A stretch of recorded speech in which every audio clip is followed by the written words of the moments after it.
učlanite se i sudjelujte u našoj prvoj igri. Zadatak je da raskrinkate zagonetnu osobu. Svakog dana ponudit ćemo vam jedan trag. Svoje zaključke i sumnje šaljite na našu mail adresu.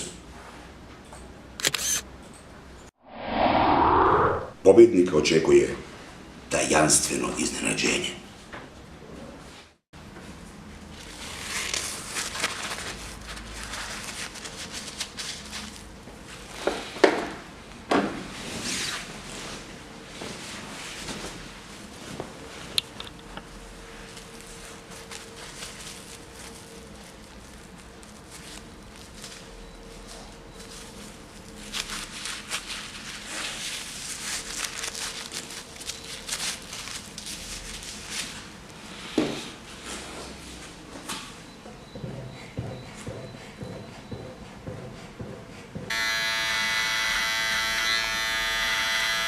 Bio je zaštitno lice u kampanji "Kad piješ, ne vozi".